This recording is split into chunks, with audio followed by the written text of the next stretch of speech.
vote on the release of the Epstein files. It comes as the White House calls for greater transparency over the Democrats' ties to the late disgraced financier. Aisha Hazmi has been following all of the twists and turns, and there have been many. She's on Capitol Hill this morning. Hi, Aisha. Hey, good morning to you, Dana. There is quite a scene building up outside the House steps. You can see behind me a couple of protesters out here calling for the release of the Epstein files, and they are waiting for this press conference to start with Thomas Massie, the Republican from Kentucky, and Ro Khanna, the progressive from California. Those two have been leading the charge to release the Epstein files. They'll be joined by those survivors of Jeffrey Epstein, of which you can see a couple of them standing there now. And we are expecting this vote to happen sometime this afternoon. Timing is still up in the air, but the bill needs a 2/3 vote here. And we are hearing that practically everybody in the House, the majority of Republicans, will actually vote for this today. We might see numbers upwards in the 400s. Here is Speaker Mike Johnson last night about that. I think it'll be a large vote tally. Do you believe that he should just release these files on his own? He said he's for maximum transparency. He's telling the Congress to do it. I'm not sure what more he could do by way of transparency. President Trump says he will sign this bill if it's passed by the House and Senate. It's a big reversal from where he was a couple of days ago. The White House and Republicans, though, claim that Democrats are twisting this investigation to target Trump. And they want to know why nobody is talking about the Democrats that are connected to Epstein, like Bill Clinton's former Treasury Secretary, Larry Summers, just announcing this week that he is stepping back from public life over ties to Epstein. Not to mention Congresswoman, the delegate, Stacey Plaskett, who got caught texting Epstein during a hearing in which he was feeding her questions. And I got to ask the Democratic leader about this yesterday. Watch. Stacey Plaskett just talking to a sex trafficker during a hearing. I haven't had a conversation with Stacey Plaskett. But does that trouble you? I have not had a conversation with Stacey Plaskett. In fact, I think Stacey Plaskett has issued a statement as it relates to this, and her statement speaks for itself.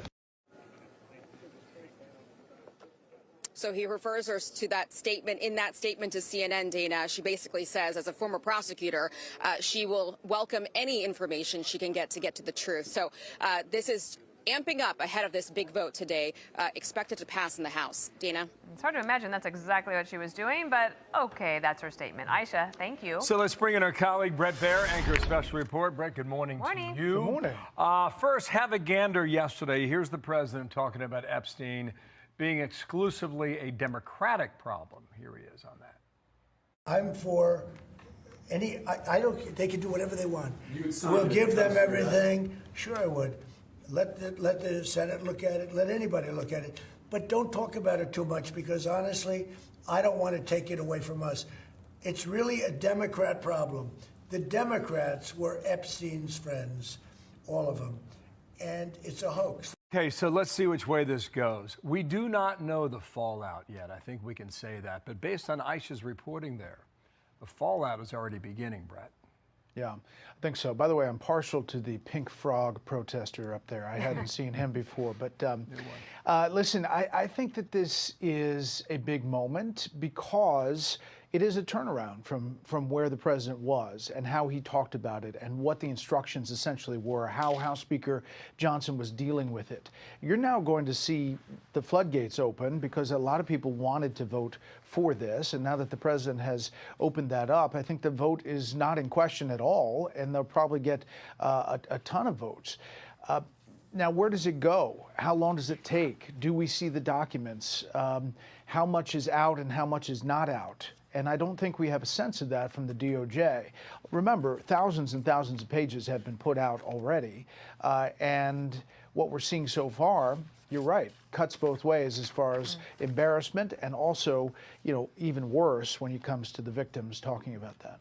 So we cover a lot of live events in D.C. That's one of the largest crowds I've seen for something like this. So I get it that there is a lot of interest in it. And when you say it cuts both ways, we showed you through Aisha's reporting about Congresswoman Plaskett's questioning of Cohen as she's texting with Epstein.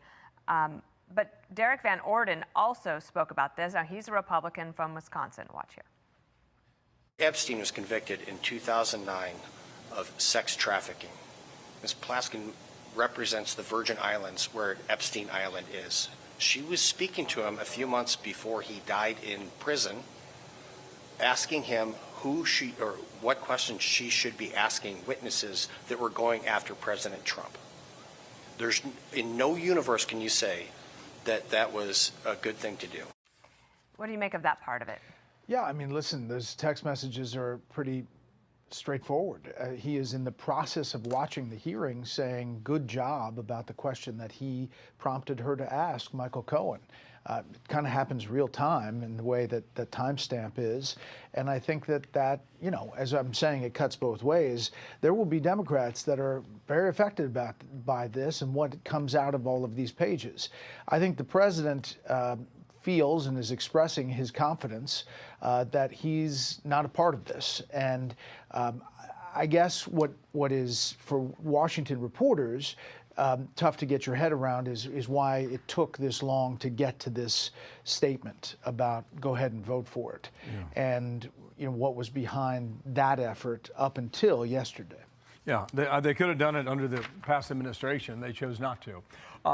Bret, there's a lot of folks dancing around the living body of Chuck Schumer at the moment, okay? They think he's pretty much destined for defeat. Well, I've seen a lot of people survive in Washington for a long time, all right? Here's the head of one of the progressive leaders, Adam Green's his name. He says the conversation started, the conversation legitimized, and the conversation's moving forward. And the last people to accept the point will be those closest to Chuck Schumer, including some of his fellow senators. How much attention is this getting in D.C.? I imagine a lot, but is this something that will come to pass? Can we say that now?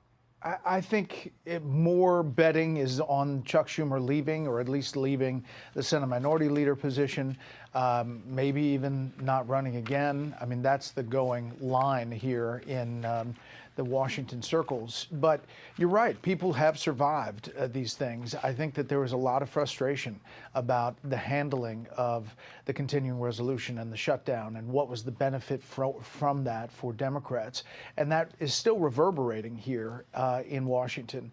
Chuck Schumer is, he's got a problem on the left. And the question is what the Democratic Party looks like as it heads to 26. They're going to have to figure that out. Right now, the passion and the power is on the left side of the party. Got it. We'll see you tonight. Scott Besson is on with you. We'll watch that interview then. Thank you, Bret. We'll see you.